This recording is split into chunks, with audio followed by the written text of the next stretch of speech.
Right, welcome back to the channel. Obviously following on from the last episode on the Triumph, things didn't go too well. As I said, I'll get the parts ordered.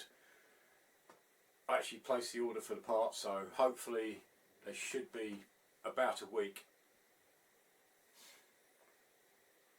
You know, it's one of them unfortunate things do break as you're building. You know, we did have some problems along the way, piston rings that were broken. It's one of them things, but still positive, still confident. The parts will turn up, we'll get this sorted. We're so close.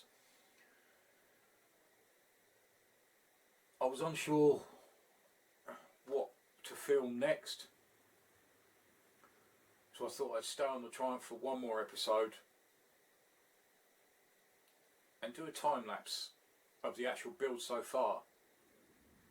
I was actually calculating last night how long it's actually taken me so far with all the episodes I've done, and if I put it into actual physical days and weeks, it's only about 2 weeks if I was doing this every single day, which is unbelievable. You know, I don't really think about it. I only come out into the garage normally about once a week and get as much done as I can. Normally spend 8-9 hours out here, which on a normal day will probably give me 2 videos.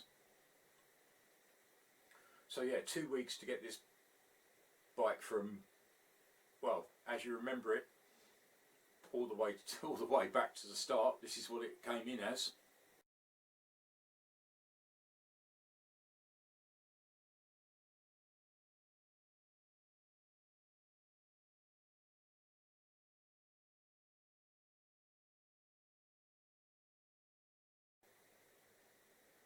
And obviously, as you've seen how it is now, it's not far from being finished, which is amazing. It's been an absolutely extraordinary journey. I really enjoyed it. So let's have a look at the time lapse of the build so far.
Well, I hope you enjoyed that. It was nice to have a look back of how the build's gone, basically from knowing really nothing about Triumphs. I've learnt so much, which has been absolutely fantastic. It's more knowledge. Yes, made mistakes. I put my hands up to that. Bound to make mistakes. It's a new thing. Everything I try is something new. It's something different. I'm always learning. I'm always trying to encourage people to have a go. You know, try. It's quite therapeutic. It can be frustrating at times, but it is enjoyable to do. You're just in your own little world, in your own little man cave, garage, shed, whatever you've got. It's a space to kind of be you and just do your own thing. So like I said at the start of the video, waiting for the parts to turn up. They shouldn't hopefully be that long. Be just about a weekish, they estimate, and then we can crack on. I say it's the clutch cable and the kickstart recoil spring, so they're on their way. Next episode, I'm going to jump back on the carburetors of the Z650. Any comments in the comments box below? You know I appreciate all your feedback, all your comments. Again, I know I say it every video, but it does mean a lot. It really does. You know, I try and say it in every video because obviously I'm jumping from bikes to bikes at different times, and there are different people that watch particular bikes. Obviously you've got your people that are just interested in the channel as a whole and will watch everything, which is greatly appreciated. But then you've got people that will just deal with the ST or the Z650 or the Busa or the Varadero. They're just purely interested in them particular areas. So that's why I tend to say it in every video. Link to my Facebook page in the description as well. Pop across there if you want to say hello, show me your bike, show me your pictures, man caves, what projects you're on. Any questions, if I can help, I will try. Or I can point you in the direction of forums that will help you. I use forums quite a lot. I did do a video over the Christmas period about forums, so there's a link in the top corner to that. It'll either be that corner or that corner, I'm not quite sure. But as I say, have a look at that. Interesting forums in there. There are also links to videos at the end of the video, and as always, appreciate your support. Thanks for watching. Join me again next time. Cheers. Bye.